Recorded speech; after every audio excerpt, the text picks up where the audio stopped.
अभिवादन स्वीकार कीजिए दोस्तों नासिर का। एक बार एक व्यक्ति की जेब में 2000 रुपए का एक नोट और 1 रुपए का सिक्का एक साथ हो गए।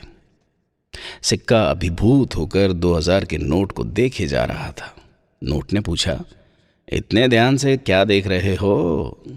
सिक्के ने कहा, आप जैसे बड़े मूल्यवान से कभी मिला नहीं, इसलिए ऐसे देख रहा हूं। आप जन्म से अभी तक कितना घूमे फिरे होंगे। आपका मूल्य हमसे हजारों गुना ज्यादा है। आप कितने लोगों के लिए उपयोगी हुए होंगे, है ना? नोट ने दुखी होकर कहा, तुम जैसा सोचते हो ना, ऐसा कुछ भी नहीं है। मैं एक उद्योगपति की तिजोरी में कई दिनों तक कैद था। एक दिन उसने टैक्स चोरी से बचने के लिए घूस के रूप में मुझे एक अधिकारी के हवाले कर दिया। मैंने सोचा चलो कैद से छूटे, अब तो किसी के लिए उपयोगी होंगे, पर उसने तो मुझे बैंक लॉकर में ही कैद कर दिया। महीनों बाद अधिकारी ने बंगला खरीदने में हमें बिल्डर के हाथों में सौंप दिया। उसने हमें एक बोरे में बांधकर एक अंधेरी कोठरी में बंद कर दिया। वहां तो मेरा सांस लेना भी मुश्किल था।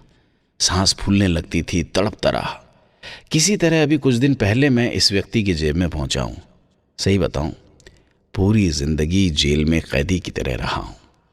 नोट ने अपनी बात पूरी करते हुए सिक्के से पूछा, दोस्त तू बता, जन्म से अब तक कहां कहां घुमा फिरा, किस किस से मिलता रहा? सिक्के ने बड़ी मासूमियत से कहा, दोस्त मैं अपनी क्या बात कहूं, एक जगह से दूसरी जगह, तीसरी चौथी, बस सतत घूमता फिरता ही रहा। कभी भिखारी के कटोरे से बिस्कुट वाले के पास, तो कभी बच्चों के पास से चॉकलेट वाले के पास। पवित्र नदियों में नहाकर, तीर्थ स्थल में प्रभु चरणों में जगह मिली, तो कभी आरती की थाली में रहा और खूब मजा किया। जिसके पास भी गया सबको मजा ही कराया है। सिक्के की बात सुनकर नोट की आंखें भर आई।